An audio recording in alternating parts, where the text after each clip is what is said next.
School কেন্দ্রিক নিয়ে সভাপতি নিয়ে আমাদের সভাপতি হয়েছিল আমার ভাই। আমাদের ভর্তি যায় না, হেডমাস্টারের ভর্তি যায় না বিরোধী পার্টি। আমাদের হলো যে আমরা আজ যে মানে স্কুলে অবস্থান করছিলাম, বিএনপির কিছু লোক আর আমলিকের কিছু লোক মিলে এসে আমাদের পরে আক্রমণ চালায়। কেন আক্রমণ করলো? মানে আমাদের স্কুলে উঠতে দেবে না, মানে সভাপতি হয়েছে আর হেডমাস্টারের উঠতে দেবে না। আমাদের বাড়ির গ্রামের পাশের থেকে মোবাইল করেছে, মেজমা তুমি তাড়াতাড়ি চলে আসো এইদিকে। এরা হচ্ছে সালেমানরা মুক্তাররা ওরা হচ্ছে লাঠি কেটে এই হচ্ছে সব স্কুলের বারান্দায় দাঁড়িয়ে রয়েছে। তারপর আমার ওই বৌমাও জানে না আর হচ্ছে আমার ভাইরাও জানে না। তখন আমি ওখান থেকে মোবাইল করলাম যে তুই কি কিছু জানিস? তা বলছে কেন কি? বলছে যে স্কুলে ওরা লোকজন নিয়ে লাঠি সুটা নিয়ে দাঁড়িয়ে রয়েছে।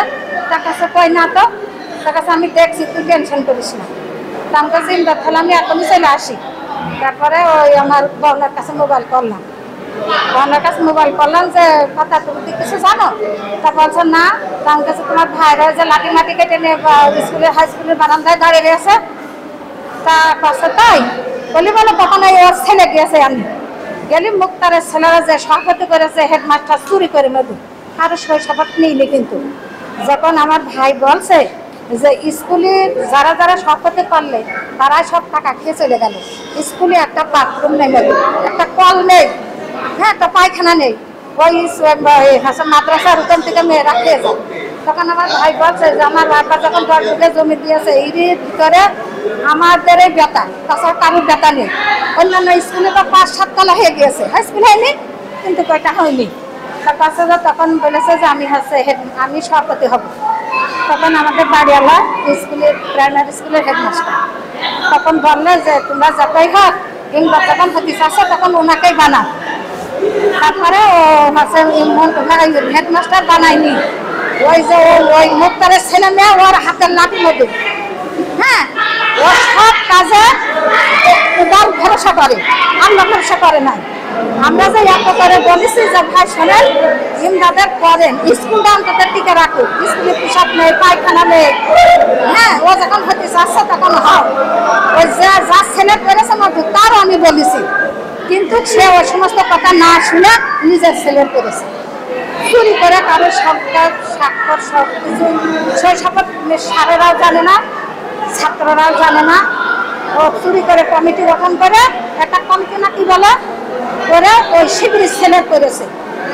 যে যখন ওই আমাদের বাড়িওয়ালা হেডমাস্টার ছিল তখন উনি সাথে কমিটি ছিল, তখন ওখানে নিয়ে যেতে পারিনি কমিটি যে স্কুলে ভর্তি করার জন্য, সে মাদ্রাসায় করেছে। কিন্তু ওই মন্টু হেডমাস্টার ওই করেছে, ওই আগে ওর ভ্যাট করেছে, কেউ মেনে নিনি, কেস কালাম করেছে বাড়ির লোকে। আমার স্বামী দিয়ে ওরা হচ্ছে ওইটা করেছে, সংশোধন করে নিয়েছে, নিয়ে আবার চুরি করে ওই দেখেন ওর যারা ওর কাছের লোক লাঠি সবসময় একটা থাকে তাদের করেছে। কেউ জানে না, স্যারেরাও জানে না, কারো শৈশবটা নিয়ে কিছু না। কিন্তু তদন্তে আসলে একদিন টিয়া সাহেব তদন্তে আসলে আমার বড় ছেলে দুটোই হজ করে এসে টিয়া সাহেব বললে যে ওই হেডমাস্টার যদি ঘরের ভিতরে থাকে তাহলে আমি কিন্তু থাকবো না, ওই একজন ফালতু, হ্যাঁ ও একজন ফালতু। তখন আমার ভাই তখন আমার বাড়িওয়ালা বলেছে যে শিক্ষকরা তখন ধরেছে যে শোনেন ইনি সভাপতি নাই, ইনি জমিদাতা নাই, জমিদাতা সেগুলো দেখেন ওখানে টাঙানো রয়েছে, ইনি সুপার মাস্টার। ঠিক আছে, এইভাবে এই ঘটনা হয়েছে। অনেক কিছু করে, ও অনেক কিছু করে, দুর্নীতি করে।